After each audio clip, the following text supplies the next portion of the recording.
जब जब धरती पर अधर्म का बोलबाला होता है, तब तब भगवान किसी न किसी रूप में अवतार होता है, जिससे असुरों का नाश होता है और अधर्म पर धर्म की विजय होती है।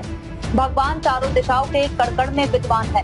इन्हें प्राप्त करने का मार्ग मात्र सच्चे मन की भक्ति है। त्रेता युग में जब असुरों की शक्ति बढ़ने लगी, तो माता कौशल्या की कोख से भगवान राम का जन्म हुआ।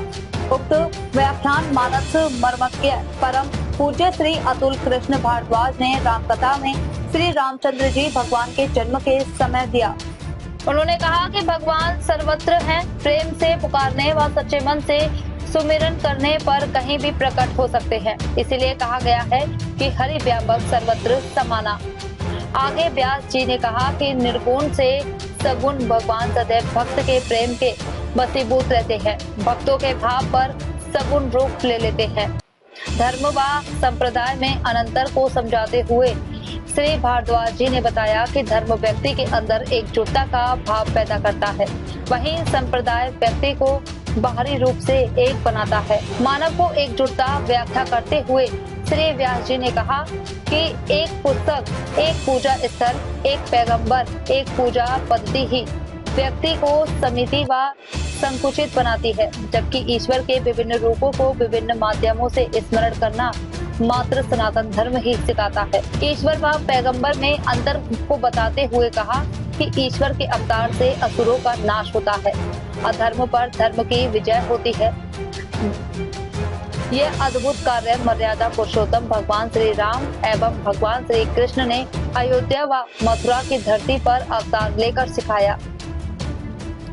दोनों ने असुरों का संहार करके धर्म की रक्षा की। श्री व्यास जी ने देश की युवा पीढ़ी पर घोर चिंता व्यक्त की। आज का युवा पश्चात सभ्यता के भंवर में फंसा हुआ है।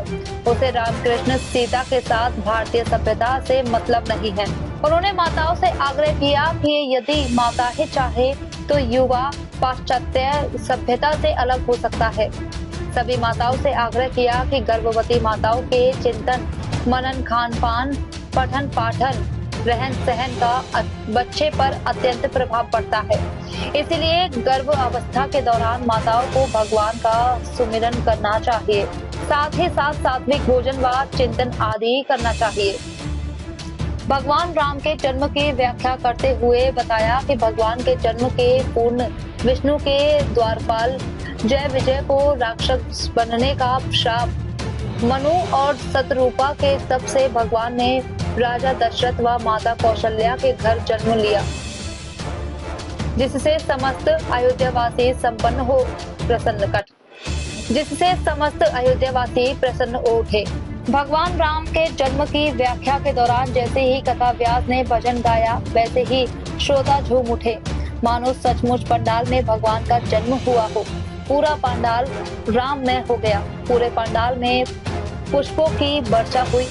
इस अवसर पर मुख्य यजमान जिला अध्यक्ष राष्ट्रीय अधिकार मोर्चा पार्टी विजय कुमार शर्मा, जिला महासचिव प्रभारी निशांत उपाध्याय, भाजपा पूर्व विस्तारक संजीव गोयल, आचार्य पंडित खगेंद्र शास्त्री, संजय उपाध्याय, संतोष वार्ष्णेय, अरविंद्र वार्ष्णेय, सत्य प्रकाश, कालू पंडित, मदन मोहन अग्रवाल, डॉक्टर कैलाश शर्मा, नरेश कुशवाहा, अखिल अग्रवाल, संजय सिंह, मनोज अग्रवाल, वसंत लाल वार्ष्णेय आदि राम भक्त मौजूद थे।